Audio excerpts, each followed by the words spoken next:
Hi, Mark. Hi, Senator Mark Cindy, Kelly. How how are are you? you? I'm good.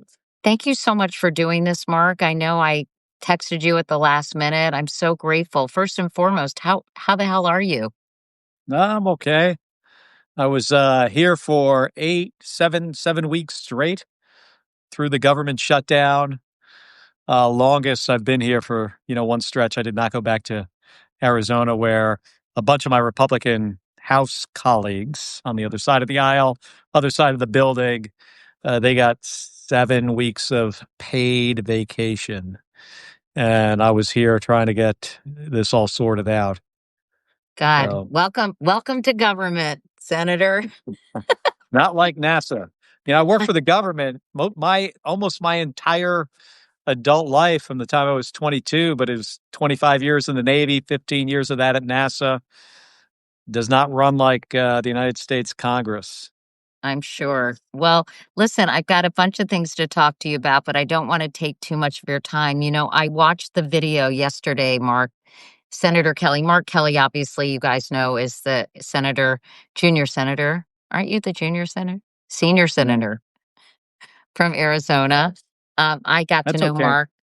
Sorry, that's a compliment that says you're not a senior, but I got to know Mark when I did a documentary about gun violence, and he participated along with his wonderful wife, Gabby Giffords. And many of you know the story of what happened to Gabby. But obviously, Mark ran for Senate. He is now a U.S. Senator, and he and other Democratic lawmakers with military and intelligence backgrounds released a new video. I believe it was yesterday, but I just saw it yesterday, urging service members to refuse any illegal orders amid growing concerns about the Trump administration's actions in the Caribbean.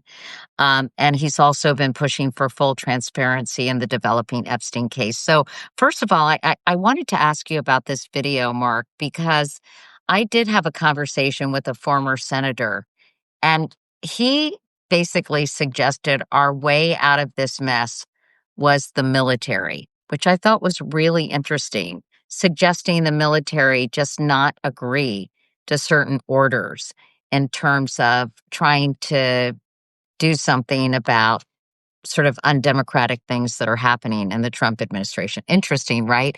Off camera, I'll tell you who it was.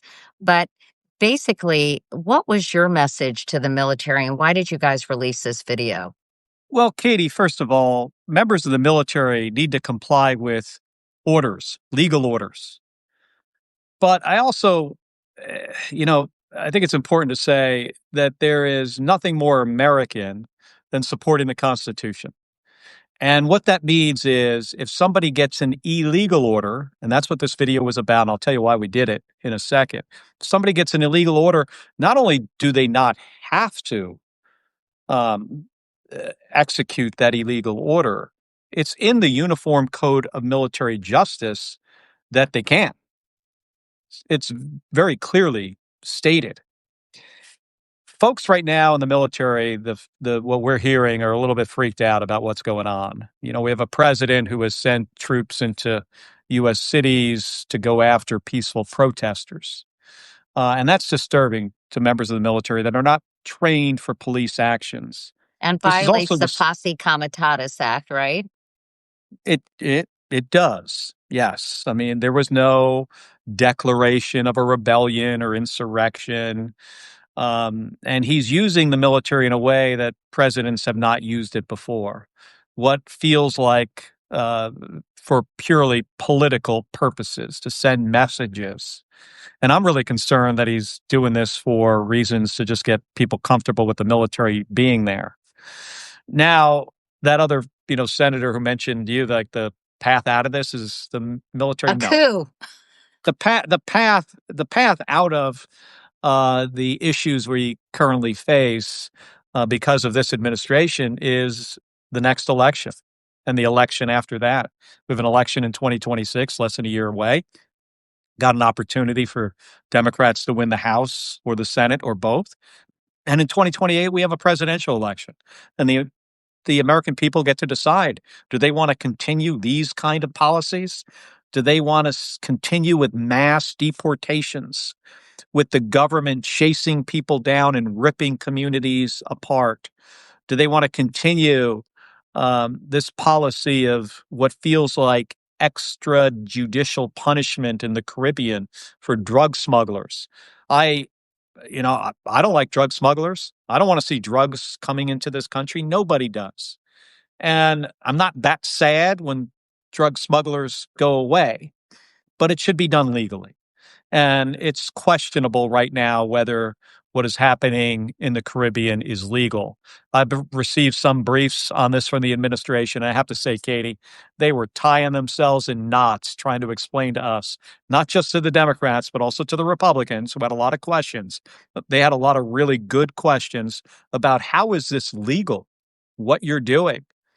And you don't have to go too far to find evidence that this is very questionable. Just look at what the United Kingdom did. One of our closest allies just this past week said that they are not going to share intelligence with us anymore if it has to do with drugs and cartels in the Caribbean because they feel what the U.S. military is doing is now illegal.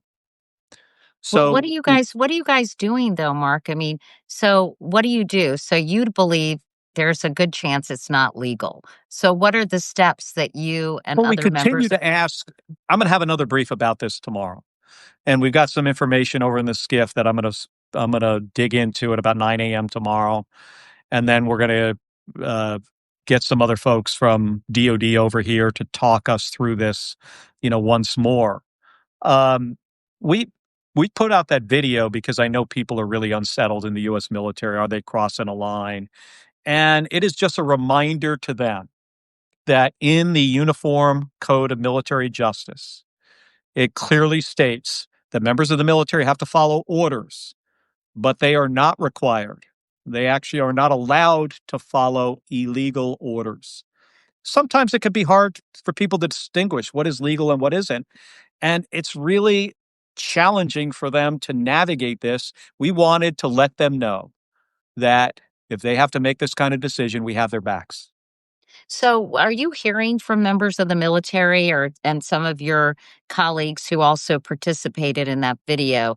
You say the members of the military are unsettled.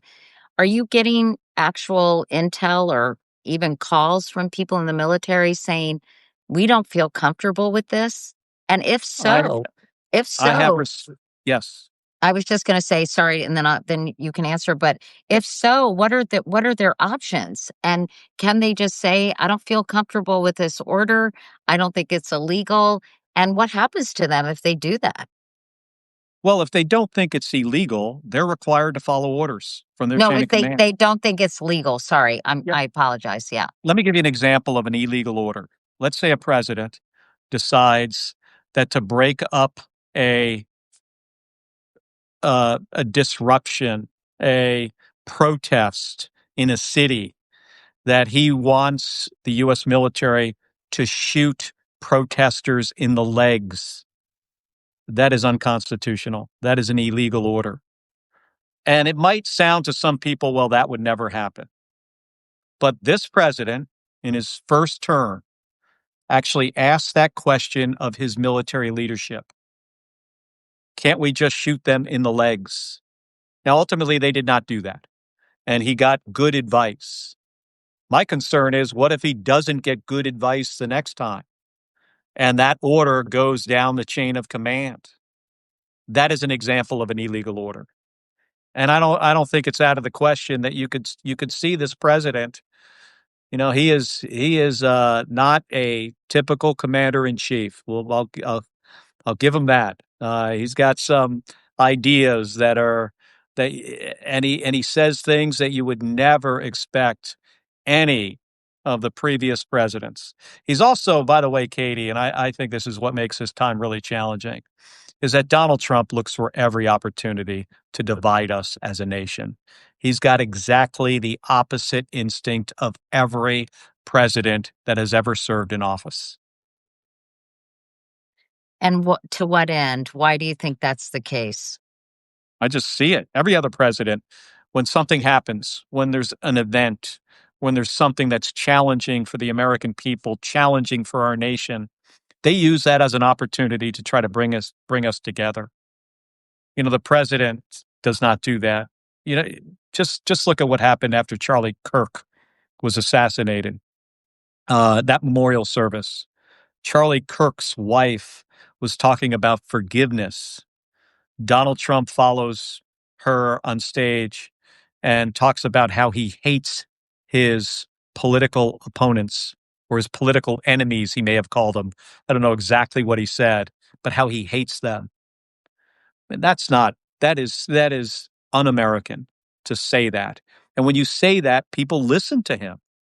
He's got millions and millions of followers who support him. When they hear that kind of language, they react to it. It forms their own opinions on other Americans, and Well, it it also, yeah, divides us.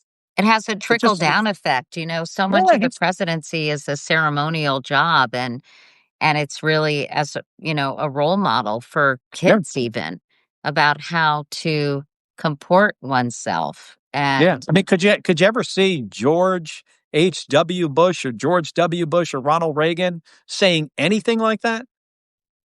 It would never happen because they don't think that way. Donald you, Trump thinks, hey, how do I use this opportunity for political purposes to further divide us as a country? do you think that we've become anesthetized to this, Mark? Joyce fans, and I used this metaphor before. I mean, it's not exactly original, but with every sort of misdeed or unethical action or lack of, loss of decorum, we are like the frogs in the boiling water, and we just suddenly become more and more accustomed to this until we're ultimately boiled alive. But do you think that, everything that the level for outrage just gets raised or it's just exhausting? So do you feel like it's becoming normalized that, oh, nothing shocks us anymore? Well, I mean, I think it might be for some people. It's not for me. I'm in this office because I saw what was happening to our country here after Donald Trump got elected in 2016, and just saw changes. And I never thought I would run for the United States Senate before, but I just care so much about the future of our country. I have a grandkid now who's 4 years old, and I still believe we live in the greatest country in the world, and the future is really bright for the United States. We've got to sort through some things. I saw what the president said on Air Force One yesterday, calling a reporter. He said, "Quiet piggy," insulted this woman who was doing her job. She was asking a very relevant question in a professional manner, and the commander in chief, the most powerful person in the world, insults her. It was shocking. I will never become, anesthetized to that.